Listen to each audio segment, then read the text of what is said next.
Great morning, ladies and gentlemen. Once again, I am Victor Michael Vincent Jr., and I am your re-entry expert. Peace and blessings, peace and blessings.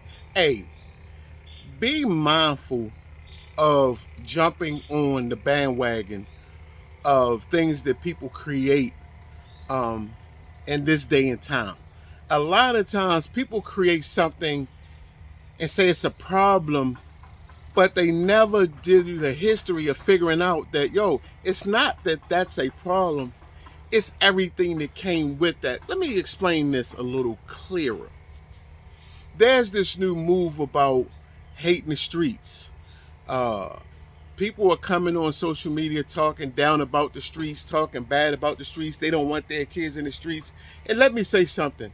A lot of times that's misdirected and misguided, because the real problem with the streets is the drug activity, the gang violence. But a lot of times when you look at that gang violence and that drug activity, it came from somewhere. So let's go after the people who brought the drugs in, who created the problem, as opposed to those who are caught up in it. Now let me give you an example, or let me explain why I hate when people attack the streets and the corners. Back in the day, and I'm talking about, let's roll back to the 50s, the 60s, maybe as early as the 40s. Sometimes the streets in the corner was the only place a man had to go to release some stress. Yep, I just said it. Black men used to go to the corners, hang out, to have conversation, to release stress. And the reason why that place was so of a spot for a lot of black men was because they were always trying to find a place of peace. Think about it. Growing up, I remember seeing the old dudes on the corner drinking a little drink, singing doo-wop songs.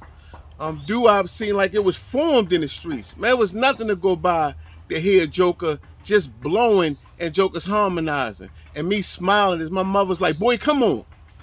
But it was a place where black men could go to kind of unwind.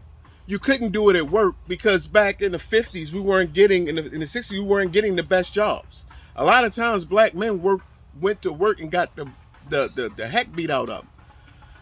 It wasn't at home, because they were sitting at home sometimes, and it was so much of a struggle with wifey because there was never enough money to make it. So it was always a stress, seeing the disappointment in her face, seeing the fear in her face, because I'm not making enough money for us to survive. We barely making it. So black men walk outside and go stand with some dudes that's in the same position.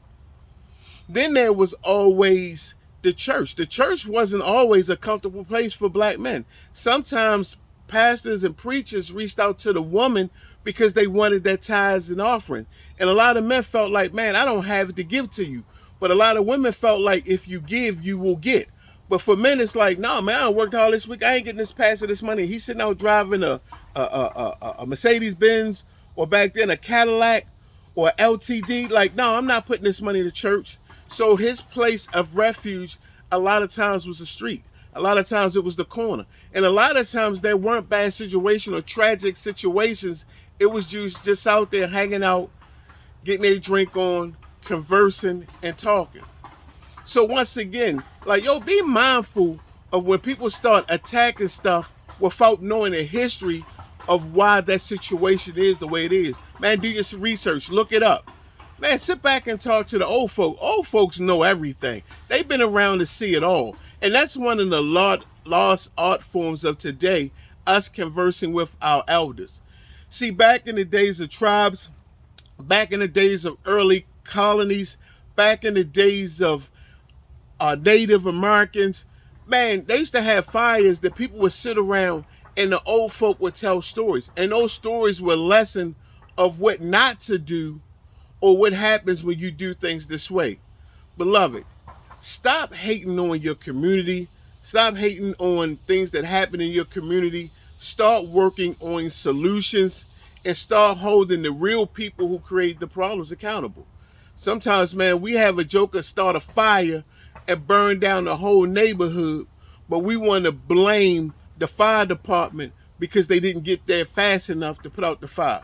Man, sometimes our anger, sometimes our blame, and sometimes our finger pointing is misdirected. Once again, I am Victor Michael Vincent Jr. I am your re-entry expert. This is Report Radio.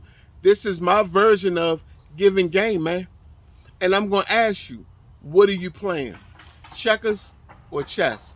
Man, peace and blessing. Enjoy the rest of your week.